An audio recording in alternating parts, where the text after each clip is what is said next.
Boxing Truth here. I want to talk about a fighter that doesn't really get talked about much at all. It's simply because he's not being promoted right, and also he hasn't fought in quite some time. But his name is Javier Fortuna, a fighter campaigning at first in the featherweight and now in super featherweight divisions. He has an exciting style, he has KO knockout power, and he's a flawed fighter, which can make for entertaining, exciting fights whenever you watch Fortuna fight. Now,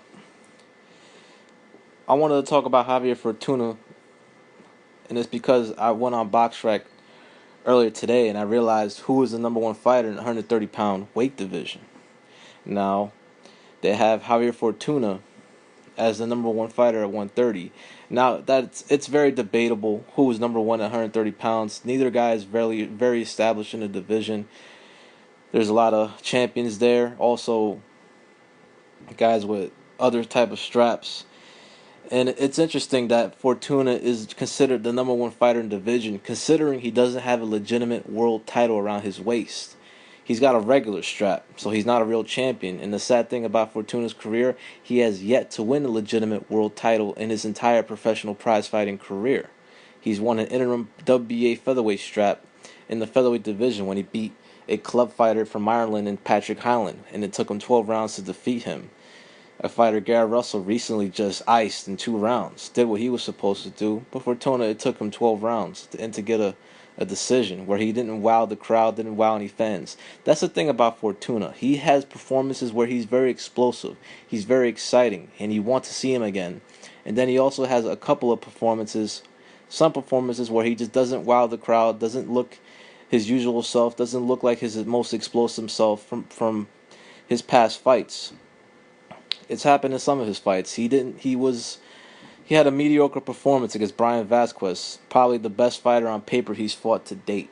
He didn't have a good performance against Patrick Hyland, and he was going with the motions in his last fight, which is all the way back in last September, the last time he fought against a hand-picked opponent, a showcase fight, and he didn't look particularly good in.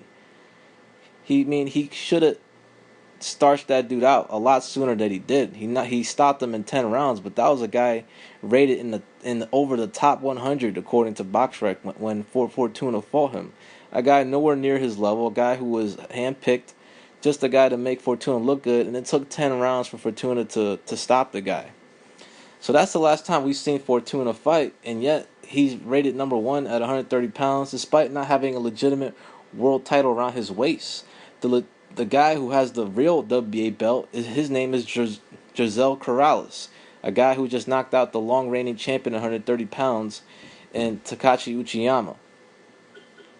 He's the real WBA champion. He's rated number 2 in boxrec. So of course, that fight between Corrales and Uchiyama, it was a big upset. No one was expecting Uchiyama to get iced like that by this fighter.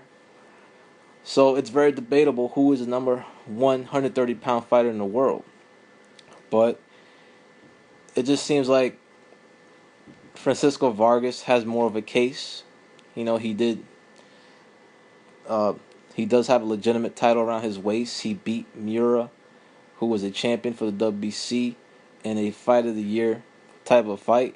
He also was in a war against Atlanta Solito, a guy who some feel may deserve 2 belts because he had very close fights against both Francisco Vargas and also against Rocky Martinez. So it's debatable who's number 1 at 130, but in my opinion, it definitely cannot be Javier Fortuna. He just hasn't fought anybody. He hasn't even been very active as of late. He's going to finally fight very soon, actually, in the next couple of weeks. His next fight is scheduled for June 24th. It's going to be all the way in China, I believe, though, and hasn't been promoted. I didn't even know he was fighting until I just looked up on his boxrec, and guess who he's fighting? He's fighting Jason Sosa, the guy that just got a draw against Nicholas Walters in what I believe is Javier Fortuna's most real fight to date, in my opinion. Jason Sosa, that kid hasn't fought a lot of great opposition. He hasn't really fought anybody until he fought Walters, but you got to give him the eye test when you watch Jason Sosa fight. That kid can fight. He can crack. He's strong. He's got some power, and he held his own with Walters, and I believe deserved the nod against Walters. I thought he he defeated Walters 6 rounds to 4 in that fight. But that was just me. I saw a close competitive fight that I believe Sosa deserved the nod in. But it's a good fight. Both guys can crack. Both guys are strong. It's the most legitimate fight, in my opinion, in Fortuna's career, because he's been feasting on cannon fodder opponents. Guy at the ESPN level. I mean, this is where people, hardcore boxing fans, first discovered Javier Fortuna, because he was fighting on the ESPN2 Friday Night Fights platform, where he was dispatching faded guys like Cristobal Cruz and untested prospects, and pretty much showcase bouts, cannon fodder opponents that he looked good in these fights. I mean, he knocked these guys out, and that's what created some buzz and some excitement about Javier Fortuna. But unfortunately, his career has stalled somewhat. He hasn't been that active. He's had some, mediocre performances, and he hasn't been in the limelight. He's promoted by Samson Lukowitz, a guy who's discovered a lot of great fighters around the world. He is advised by Al Heyman, so he's fought on the PBC platform. He's finally going to have another fight in June, this month, in China, I believe, and it's going to be against a recognizable foe, a good opponent in Jason Sosa, who proved his worth against Nicholas Walters his last fight. So I'm intrigued by the fight. It's going to be Fortuna's most real fight to date, in my opinion, and Sosa could very well, chin check Javier Fortuna, because that's Fortuna's flaw about him. He has a lot of flaws as a defensive fighter. He fights a lot of like Matavia. He's a southpaw. He has his own unorthodox style. He keeps his hands low, but it's similar to Matavia, of course. He fights a lot like him. They at once had the same trainer at one point. So he fights a lot like him, but he's not as fluid as Matavia. He has good power in the division. His defense is very shaky though. He can be caught. He can get chin checked because he keeps his hands very low and he likes to engage, which is what I like about Fortuna. I like Javier Fortuna. I think he can be an exciting fighter at times. He can really put on some very, very good sensational performances. It's just that he hasn't been active. He hasn't been getting the type of promotional push compared to other fighters, and that's unfortunate. That's why he doesn't get talked about. I hardly see anybody talk about Javier Fortuna in the YTBC or even make videos about him. But I just wanted to talk a little bit about Fortuna, who is pretty much a fighter not being discussed, not being mentioned, simply because he hasn't fought in a damn long time.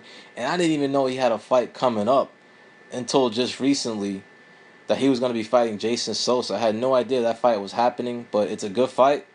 I don't know how the hell I'm gonna watch it. I don't know what if any U.S. networks is gonna be televising it, but I'll find a stream somewhere. I'm intrigued by the fight, and I want to see if Javier Fortuna could put in a way better performance against Jason Sosa compared to Nicholas Walters. Maybe perhaps make a statement, create a knockout win or a sensational performance that will get people talking about Javier Fortuna. He was discussed as an opponent for Lomachenko prior to Martinez getting the assignment. But that's a fight that could be made perhaps down the line. They were in negotiations, but ultimately, of course, because it made business sense to have Martinez as the opponent, considering he's Puerto Rican. The fight was in New York City, and also it was on the eve of the Puerto Rican Day Parade. So, of course, they went with Martinez, who has a real strap, and also fit the bill for the card, which is on the eve of the Puerto Rican Day Parade.